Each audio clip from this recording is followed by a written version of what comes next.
Baiklah, sebelumnya selamat siang. Perkenalkan, nama saya Lucia dengan nomor NIM 2110417359 dari kelas M2. Di sini saya akan menjabarkan bentuk-bentuk kerjasama Indonesia dengan negara lain untuk meningkatkan perekonomian Indonesia. Di sini saya mengutip dari Google, yaitu bentuk kerjasama Indonesia dengan Singapura dalam memperkuat kerjasama ekonomi. Di sini Indonesia mengambil bentuk kerjasama tersebut dalam bentuk bilateral. Saya akan menjelaskan terlebih dahulu tentang bilateral. Bilateral adalah kerjasama antara kedua negara dalam bentuk hubungan diplomatik, perdagangan, pendidikan, dan kebudayaan. Dan saya akan menjabarkan kerjasama Indonesia dengan Singapura untuk memperkuat ekonomi. Pemerintah Indonesia dan Singapura berkomitmen untuk terus memperkuat dan meningkatkan kerjasama ekonomi bilateral. Langkah ini ditempuh dalam rangka mendorong pertumbuhan perekonomian kedua negara yang berkelanjutan.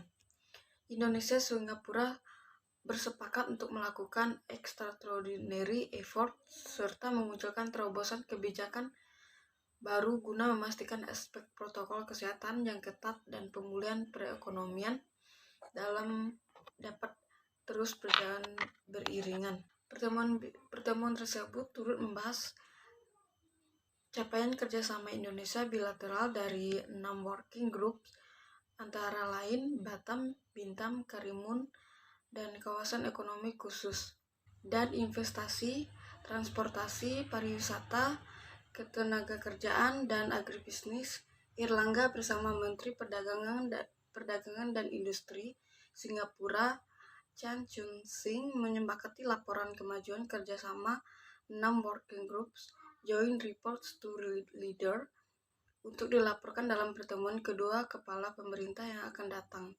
Adapun kesepakatan yang telah dihasilkan oleh kedua negara, yakni ratifikasi bilateral investment treaty atau disingkat dengan BIT, kesepakatan travel corridor agreement, penandatanganan perjanjian penghindaran pajak berganda, dan kebijakan reformasi struktural Indonesia melalui UU Cipta Kerja.